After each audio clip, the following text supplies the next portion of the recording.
Some Batanes quake fatalities buried immediately, was dated at 9:16 p.m., July 27, 2019. Basco, Batanes, Philippines. 6 of the 9 Itbayat town residents killed during the Saturday, July 27, earthquake that struck at dawn were buried at the cemetery in the afternoon due to insufficient embalming materials there. The Itbayat hospital, which was damaged, has no facilities to store the dead. Some of the families of the dead agreed to proceed with a mass funeral at about 5 p.m., according to Josefa Ponce, Secretary of the Itbayat Municipal Council. Genward Mina, who was crushed by a boulder while protecting his girlfriend, was laid to rest.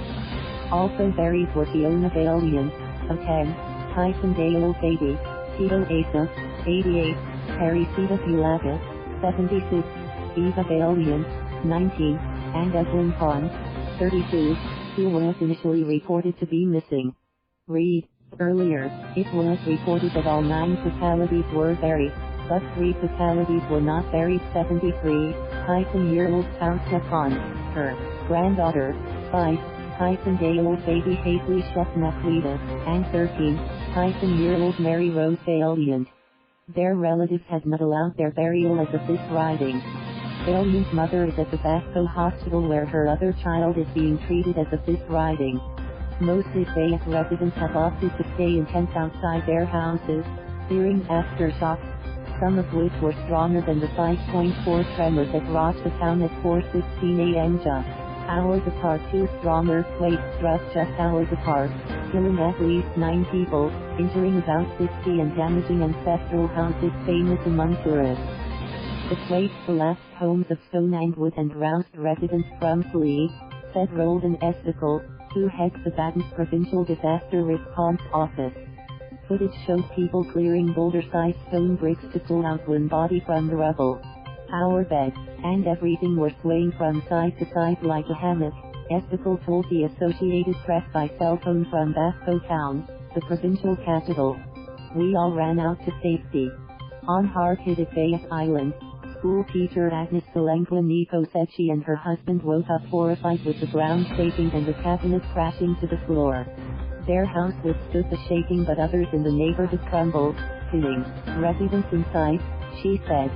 We're out now in the farm with our 3 kids because we're very scared of the aftershocks, she told AP by phone, her voice trembling shortly after the ground shook again. More than 2,000 residents of Itbayat, nearly all of the island's population of mostly fishermen, were advised not to return to their homes and stay in the town plaza as successive aftershocks shook the region, Esdicul said. Army troops and additional doctors later flew in after Itbayat's airport runway was declared safe. The quakes measured 5.4 and 5.9 at relatively shallow depths, the Philippine Institute of Volcanology and Seismology said. Can't stand or walk, Esdicul said he was already in his office with the provincial governor when the second and more powerful quake struck about 3 hours after the first shock. We have to hold on because you can stand or walk. It was that strong, he said. The initial quake severely cracked the bell tower of the island's old limestone church, the 19th-century Santa Maria of Mayan, a popular tourist attraction. The tower crumbled down when the second tremor hit the island, he said. A one-story hospital was damaged, prompting patients to be evacuated and brought out in the open with dozens of injured quake victims. Some were later crammed into a basketball court with a roof due to heavy rain, Esdicul said. 7 of those injured who sustained serious fractures were airlifted out of Itbayat to a bigger provincial hospital, he said. Itbayat, part of the country's northernmost Batanes Island, has a population of about 2,800 people and lies in the Luzon Strait that separates the Philippines and Taiwan. The islands are famous for their tiny, ancestral stone houses with coral walls and cotton grass roofs and are often lashed by seasonal typhoons.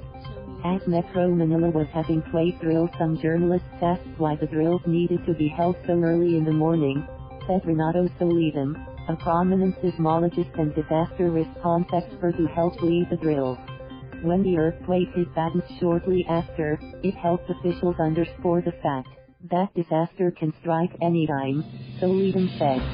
One of the world's most disaster-prone countries, The Philippines has frequent earthquakes and volcanic eruptions because it lies on the so-called Pacific Ring of Fire, a seismically active arc of volcanoes and fault lines in the Pacific Basin. A magnitude 7.7 quake killed nearly 2,000 people in Luzon in 1990. /ATM. Thank you for watching. Please subscribe.